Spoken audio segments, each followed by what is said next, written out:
next company, Paul, that I'd love to talk about is called not Prestige Worldwide. Oh. It's Prestige Customer Healthcare. PBH. Ticker PBH. symbol PBH. Yep, PBH. Prestige Brands Holding is an American company that markets and distributes over-the-counter healthcare and household cleaning products. Barcelona. It's based in New York. It's founded in 1996, and the stock price is down. This was requested from a Patreon member. Look at this, Seth. Give it to me, baby. What do you got? High of $57 on February 27, 2017, 4 years ago, and now it's at around low 40s. I mean, that's a pretty nice drop. Let's look at it. $2 billion market cap, Uncle Seth. I like $2 billion market cap. PE of 12.8, check mark. Hey. Profit margin 17.4, check mark. Now, guys, again, everything money. We're going to give you last year's free cash flow of $200 million. 5-year average is right here, but we're going to add it to the cash flow statement, $184 million.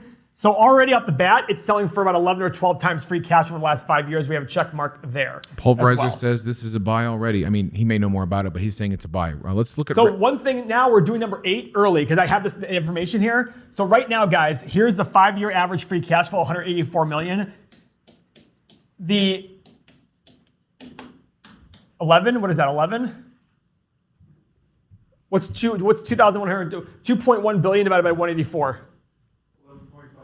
11.5. Thanks, Don. So this is already a check on pillar number 8, which is the price to free cash flow. Oh, so we're skipping the 8, but that's a good sign when the price to free cash is right in our wheelhouse. Yep, and I like the fact that last year's free cash flow is above the 5-year average. So without looking at the financial statement, it's already telling us it's probably on an upswing.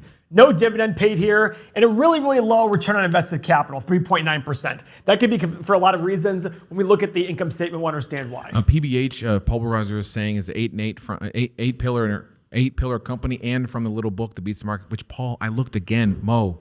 What are you up? 59% return since last July. Stocks only go up. It's incredible. It's absolutely incredible. All right, let's keep going. Until they don't. Let's keep going with Prestige Consumer Healthcare, Paul. Revenue growth over the past 5 years, my friend. It is a check mark, but it's weird. It's a check mark, but they had a big year, went from 850 to 1.03, and then dropped 2 years in a row and went up. But it's still a check mark. It's still up over the last 5 years. And look at the last 10 years. It's over doubled. That's incredible, $400 million. Profit growth over the past 5 years, my friend? Absolutely. Profit growth, 72 to 166, check mark. But this is all over the board. We had a gain of 400 million, a loss of 34. So you want to understand why that is. But it is a check mark. 4 straight checks, and Nick is correct. The next live stream will be from my yacht. I'm not ever going to get a boat. You neither, right? I do not want a boat. I'll rather rent a boat. Yeah, you're going to get a plane for yourself, a jet, right? Yes. Pillar number 5 is shares outstanding. We want this number going diggity down. 53 million to 50.2. Check mark there. Ooh, I like that. Yep. 5 straight. Current assets over current liabilities is pillar number 6. Current assets are 300 million. Current liabilities are 126 million, so check mark there. A lot of long-term debt, though. $2 billion. But it's $1 billion of revenue. Maybe that's not so bad. Paul, I can feel the heat from your undercarriage at 6 straight checks. I know, it's pretty good. Shall we head to free cash flow? Yep. Like we said, free cash flow, 178 to 207, check mark. The thing I like about this versus, so we have 7 out of 8 check marks, right? 7 out of 7. What was that? You should be 8 for 8 based on the first one. Oh, 8 for 8? Yeah, no. Yeah, we right. did it. This is all 8 check marks. That's right. 8 for 8. Yeah, wow, look at that. Wow, okay. So what we have here is, if you remember, the income statement had profit and loss all over the board, but the cash flow statement is a lot more consistent, right? It's a few bumps here and there, but it's just consistently going up. I'm a huge fan of that. That tells me, okay, this company is, but I still understand why the revenue is still down from 3 years ago, not from 5 years ago. So still understand those things, but the average is 183, I think we said on the first page, 183 million. So this is looking pretty solid. I mean, 11.5 times free cash flow. Prestige Worldwide. Why is the return on that's the capital so low? Let me make sure it's being calculated properly. Oh, they have a lot of debt. That's also why. Mm-hmm. Okay, that $2 billion in long-term liabilities. Oh, they have a lot of. I think that's still incorrect. Let's see. Let's make sure. Oh. No, it's right. This is just a lot. Yeah, this is just the The average profit of the last 5 years is how much? So 390 and 70 is 460, 520, 490, 650 divided by 5 is 130 million on 3. Yeah, that's about right. So I don't like the return on invested capital, guys. This is bad.